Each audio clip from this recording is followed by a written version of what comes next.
Welcome to the Bonner Broadcast, a Bonner Pipeline Project initiative where we provide professional development resources for civically engaged leaders in the higher education and nonprofit sectors.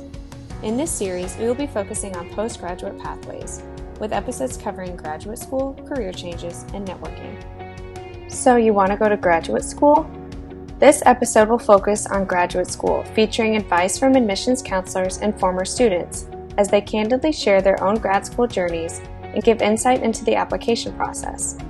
In this episode, we will hear from the admissions counselors at the University of Virginia's Frank Batten School of Leadership and Public Policy and Wake Forest University School of Divinity, as well as Bonner alumni who chose to pursue advanced education. So you're probably wondering, how do I know if graduate school is right for me? Here's Samantha Ha, a former Bonner Foundation employee. She obtained her master's from the University of Illinois at Urbana-Champaign and is currently pursuing her doctoral degree at Boston College. My biggest piece of advice is that no one should rush into grad school. If you don't know what you want to do, you should not go to grad school to try and figure that out. Undergrad and grad school are totally different things. Grad school can cost a lot of money. And it's very highly specialized. And so if you don't know what you want to do, you're going to go into a specialized grad school. And if you realize then that that's not necessarily what you want to do, then I think it's a lot harder. There's no need to necessarily rush into it either. Like when we're young, there's all this pressure to get it done really quick. I still feel that pressure. In some ways, I feel like sometimes I even rush back into grad school. And so that's one of my biggest pieces of advice is if you're not sure, don't go. There's so much value in gaining experience, whether it's in the workforce, whether it's in a fellowship. In so many ways, I think if I jumped right into grad school after I graduated when I didn't necessarily really know what I wanted to do, I think it would have limited me in a lot of ways. But working at the foundation for a few years really helped me to like I said, gain confidence in myself as a young professional. I feel so much more secure having 2 years of work experience under my belt in grad school because I know that I can do it. So, now you're thinking about a gap year. Do graduate schools see that as a positive or a negative on an application? Let's hear from them. Here's Race Lamb, Director of Ministry and Vocational Exploration from Wake Forest University School of Divinity, and a Bonner Scholar alumni from Emory and Henry College. Our youngest student in the fall is going to be 22 years old, and our oldest student is going to be 65 years old. So we really do have that large gap. That being said, the age that is most occurring, so our mode age is actually 23, meaning that most of the students who are coming through our program are either coming right out of undergrad or they are taking kind of that traditional gap year before they start graduate school. I will say that it really does not matter for our program which students decide to do.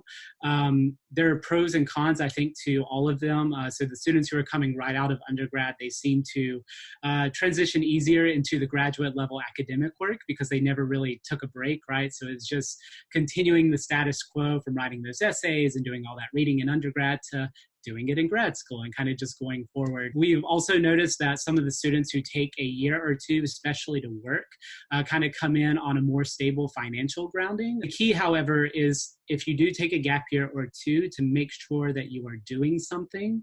If you take a gap year to just do nothing, that's going to reflect very poorly in the application process. Something we have noticed is the students who take gap year or years and they do nothing often have the hardest time transitioning back into a graduate school program. Now we'll hear from Courtney Leaston Snyder, Admissions Coordinator, and Jeff Chittister, Executive Director of External Affairs, both from the Frank Batten School of Leadership and Public Policy.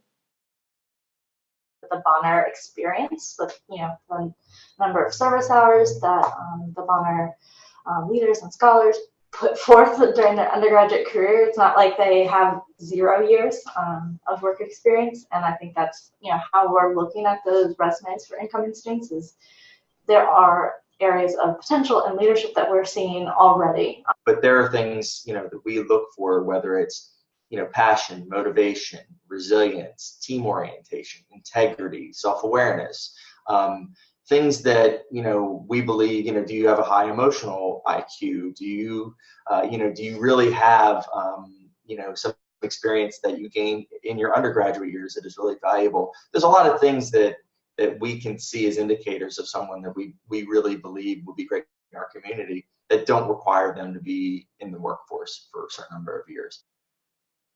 Now you're asking, why should I pursue graduate school? Well, make sure it's for the right reasons. Here's Jada Monica Drew, International Leadership and Diversity Consultant and CEO of her own company, with more about her journey. Learn more about Jada in the Career Pathways episode of this series. When I think about my master's program and how I decided, it was a simple decision, but there was a pathway. I knew that I wanted, or thought that I wanted to be in nonprofit management. And there was a really, really cool program at a local university where I was in school. And I really thought about it. And I said, do I really, really want to do this? Or am I going to get this degree because I feel like that's the next step in my life, And I decided not to, so I deferred my acceptance. And I waited a while. I waited about two or three, maybe 3 years before I went back. And I really wanted to find a program that fit in 3 boxes, that wasn't super expensive, that I could do online, and that allowed me to travel to study. And a friend of mine sent me an email about Drexel, and it was just the perfect fit. As you can see, there is no schedule or correct way to pursue advanced education after college. But you probably have more questions, like how does the application even work? Here again is Race Lamb.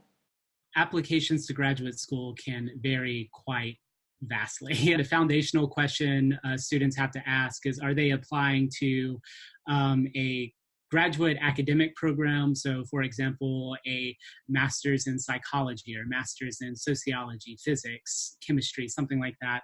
Or are they applying to what is considered to be a professional school? So business school, law school, divinity school, etc. Those are going to be 2 different applications. Our application specifically here at Wake Div, it consists of kind of your biographical information, some short answer responses, a reflective essay, all your transcripts. So if you transferred from a community college to a 4-year school, or if you transferred from different 4-year institutions, we have to have transcripts from all of those institutions. 3 letters of recommendation, 2 of which can speak to your academic ability, and then 1 who can speak to kind of the larger reasons you may be considering divinity school.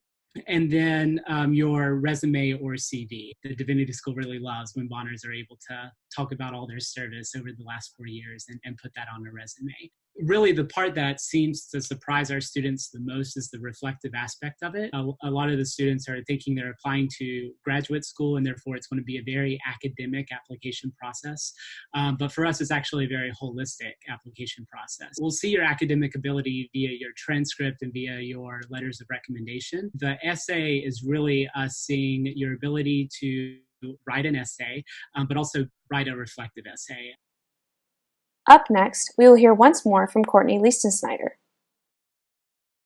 We have a range of students, and in terms of looking at what they bring to the table, it isn't just those GPAs or GRE scores, because we know there's so much more, and that's where the letters of recommendation are really important, to hear from the people who know you best, whether that's academically or professionally, to tell us who you are and what you can bring to the table, and your personal statements. If you can't tell us why you want to be here and why you want to study public policy, it doesn't matter if you have 10 years under your belt or 0 years. Finally, once more, here is Samantha Ha describing her personal experience when applying to graduate school. I became super overwhelmed when going through the application process because it's a lot of different components. There's definitely no common app for graduate school programs, and so that makes the whole process very tedious. It's also really expensive to pay for application fees.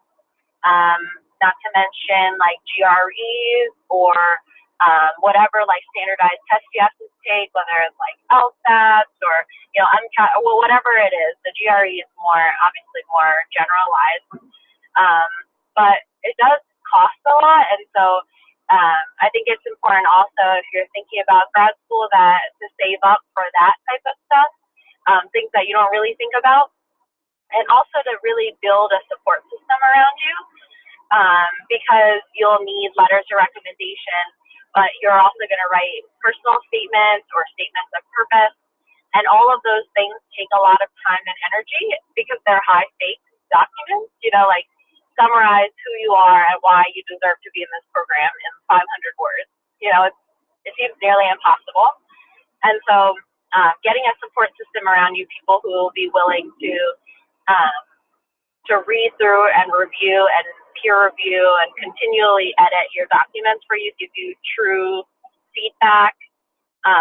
It's also like those people that you choose to support you too, like whether they're mentors, professors, staff, anybody, like they're also really beneficial in like knowing the field you're going into. Like I'm going to the field of educational philosophy, and so one of my mentors is in that field, and she told me she had a lot of connections there, and so she gave me a lot of advice on how to tailor my like statement, like my personal statement, to the like kind of like the ethic of the field, the ethos of the field, like being able to represent that you're going to contribute meaningfully to it. And so having someone in your corner who knows the field or knows the grad school or knows like the discipline you're trying to get into, I think is really valuable. That's where your Bonner network can come into play. You can reach out to the foundation, and odds are that you'll know somebody, right? Someone who can connect you to someone there. So you've decided to apply, but you're wondering, how do I choose the right program? After talking to professionals and admissions counselors, here's some advice and quick tips. First, Anthony Siracusa, Assistant Director at the Collaborative for Community Engagement at Colorado College, sharing his perspective on doctoral programs. He earned his PhD and Master's in History from Vanderbilt University. Learn more about him in the Career Pathways episode of this series. It's very important that you go into the right program with the right mentors and the right kind of support. Because I can tell you, Claire, there are people who go to these programs and they get completely marginalized because it is so competitive to get in the programs, and the faculty who are mentoring these students are so focused on, I've got to produce more English professors, I've got to produce more history professors, I've got to produce more sociology professors, that they're not interested in mentoring you if you're not going to do that. So it is so critical that if you do decide to go and get a terminal degree, that you really you have to go in with your eyes wide open about the structure of graduate education and to some degree what you're planning to do with the degree. Once again, here's Race Lamb. Part of this is also taking some time to reflect on what you actually want out of a school as a student. What I've kind of experienced, both as a student who has applied to graduate school and went through that whole process, and is now working to kind of usher in the next generation of grad students. Visiting, to me, is key. As soon as you step onto a campus, you tend to get that feeling.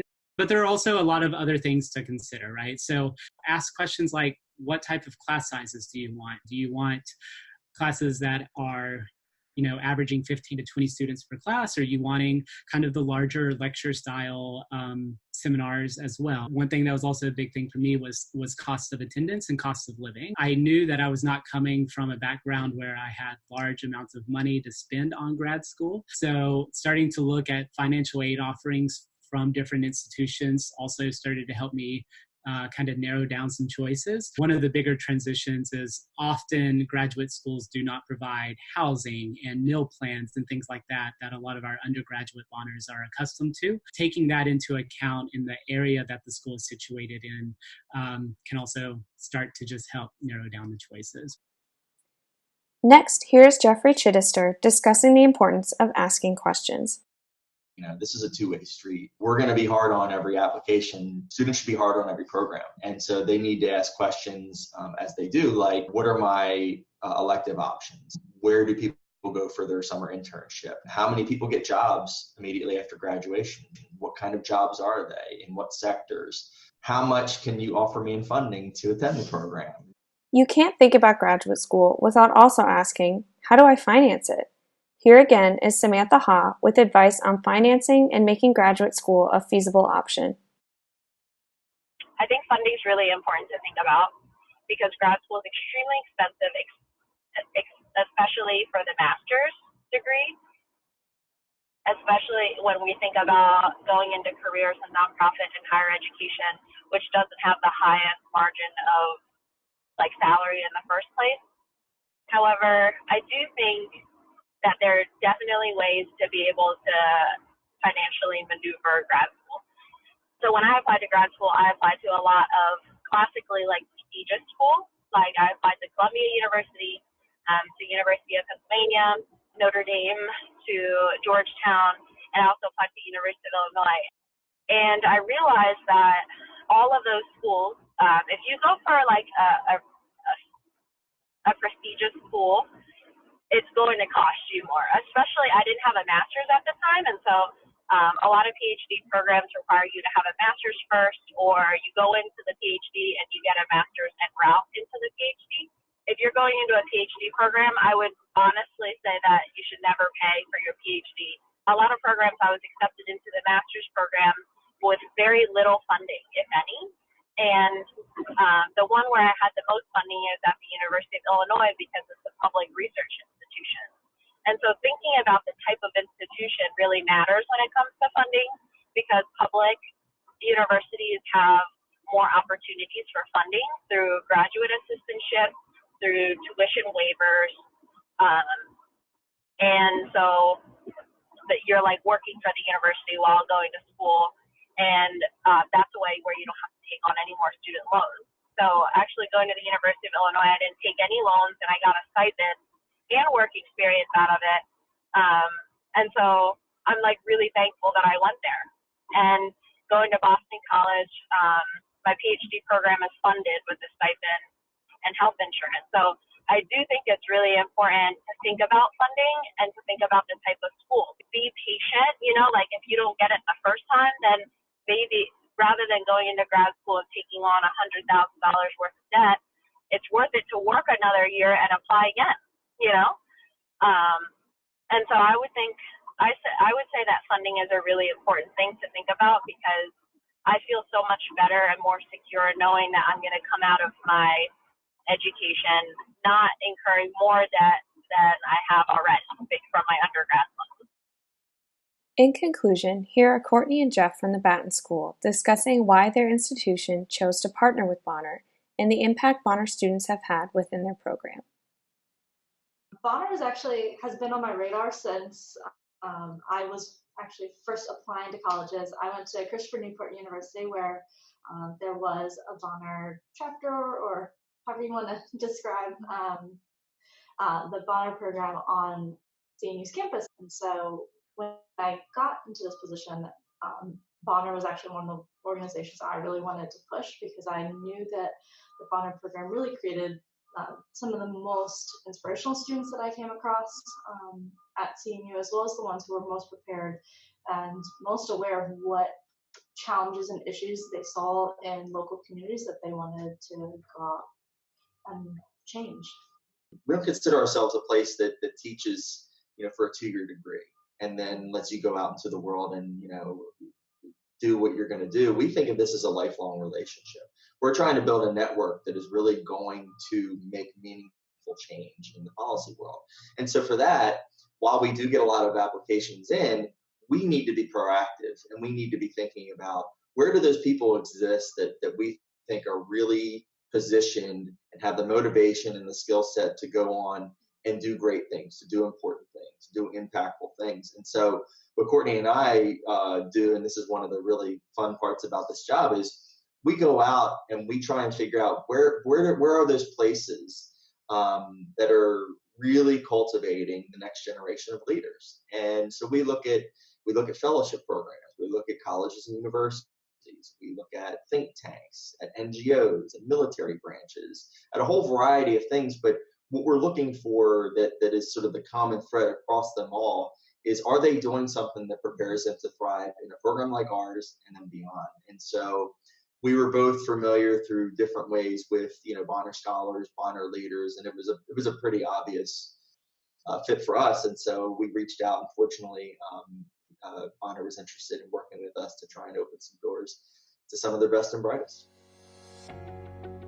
Thank you for tuning into this Bonner broadcast episode. So you want to go to graduate school? Other episodes from this postgraduate pathway series are available on the Bonner YouTube channel, as well as the Bonner Wiki. While you're there, be sure to check out the other Pipeline Project resources too. This episode has been made possible thanks to Claire Blim, Liz Brandt, Sarah Byler, Maria Guevara Carpio, Dr. Ari Hoy, and the Bonner Pipeline Project Committee. Special thanks to our featured guests and to Ben Sound for the music. Bonner